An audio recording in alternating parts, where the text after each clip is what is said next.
Assalamualaikum warahmatullahi wabarakatuh. Perkenalkan, nama saya Tri Wahyu Cahyantini dengan NIM 18334011. Saya dari kelas Imunologi L ingin menjelaskan tentang sistem imun adaptif, peran antibodi pada fase efektor sistem imun. Pada sistem imun adaptif, ada komponen yang meliputi imunitas humoral. Imunitas humoral itu mekanisme pertahanan tubuh terhadap sistem ekstraseluler. Imunitas humoral disebut juga sebagai antibody mediated immunity, yang artinya cara kerjanya diperantai oleh antibodi. Komponen imunitas humoral ini terdiri dari sel B yang menghasilkan antibodi serta komplement dan protein mikroba lain. Kenapa disebut humoral? Karena komponennya terdapat pada bagian plasma atau bagian terlarut.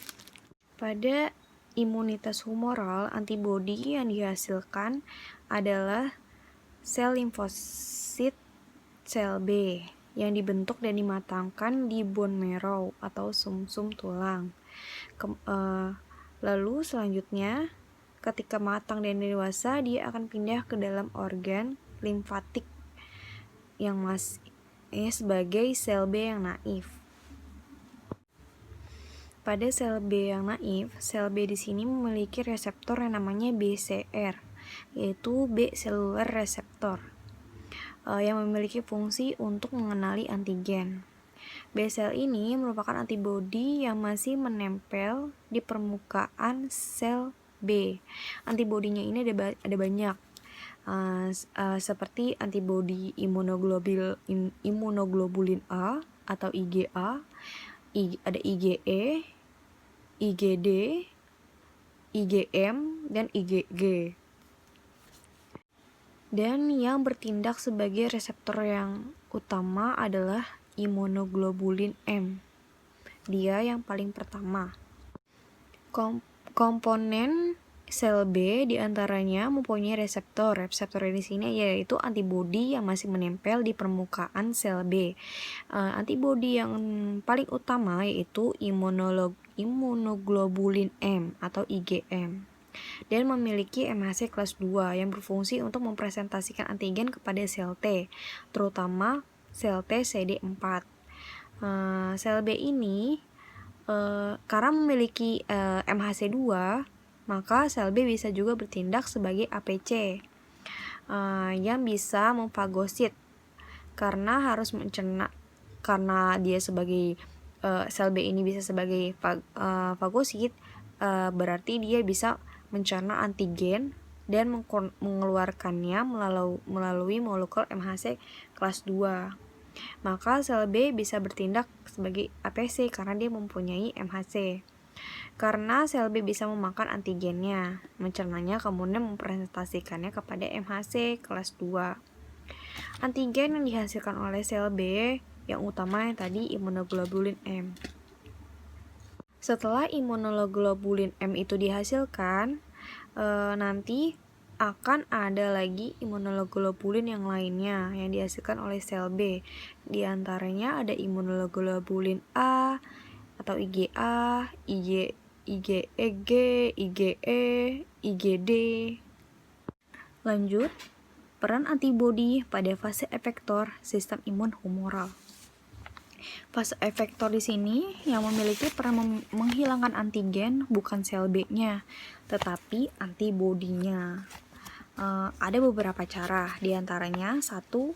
Proses sentralisasi mikroba dan toksin. Netralisasi di sini maksudnya diikat oleh antibodi mengikat kuman agar tidak bisa kemana-mana. Setelah diikat, antibodi akan mendatangkan sel fagosit atau makrofag yang disebut proses opsonisasi. Antibodi di sini sebagai kode untuk memberitahu kepada sel untuk membunuh. Lalu yang kedua, ada opsonisasi dan fagositosis dari mikroba. Opsonisasi adalah antigen yang diselubungi oleh antibodi. Bila antigen atau sel sudah diselubungi oleh antibodi, maka kode bagi sel fagosit untuk segera memakan mikroba tersebut. Prosesnya yang tadi yang saya bilang yang disebut opsonisasi. Nah, yang ketiga ada ADCC. ADCC di sini antibody dependent cellular cytotoxicity. Misal ada sel yang terinfeksi oleh virus, kemudian sel ditempeli oleh antibodi, maka antibodi akan dikenali oleh sel NK.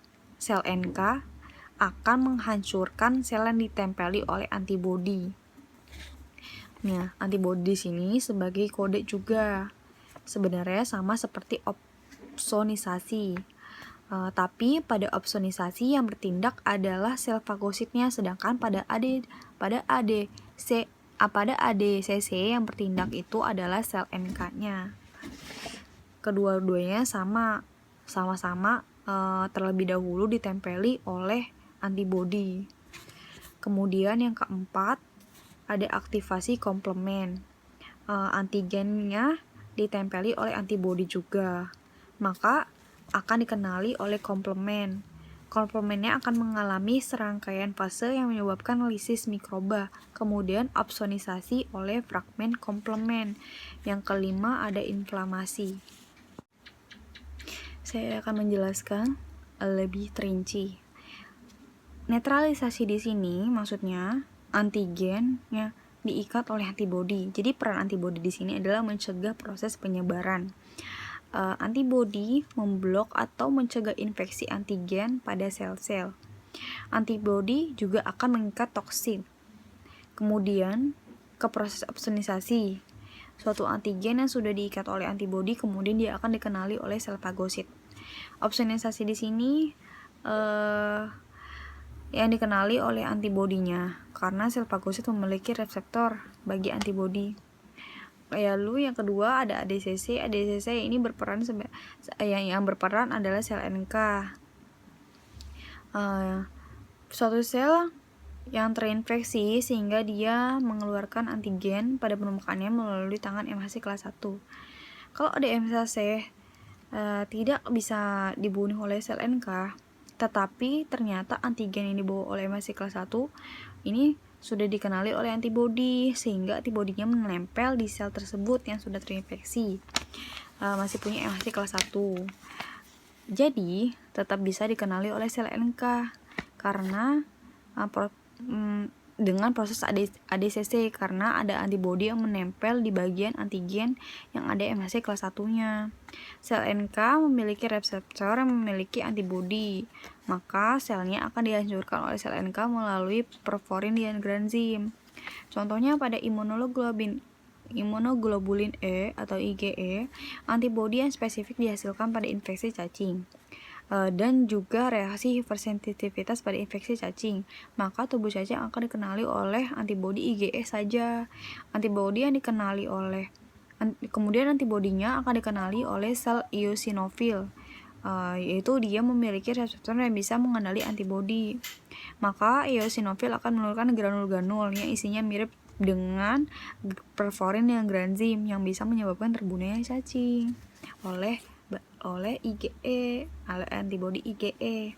Lalu yang ketiga ada komplement. Komplement di sini antibodi yang dikenali oleh komplement. Nanti komplement memberikan efek lisis setelah mengalami aktivasi dan dia menyebabkan lisis pada mikroorganismenya dan akan difagositosis. Kemudian pada mikroorganisme dan akan kemudian menyebabkan lubang komplement pada dinding sel atau bisa menyebabkan reaksi inflamasi. Antibodi di sini merupakan suatu turunan protein, yakni immunoglobulin yang dihasilkan oleh sel B yang sudah teraktivasi menjadi sel plasma. Jadi antibodi dihasilkan oleh sel plasma. Sekian penjelasan yang bisa saya sampaikan. Mohon maaf bila ada salah dalam kata atau kalimat dan penjelasan. Mohon dimaafkan. Wabillahi taufiq wal hidayah. Wassalamualaikum warahmatullahi wabarakatuh. Terima kasih.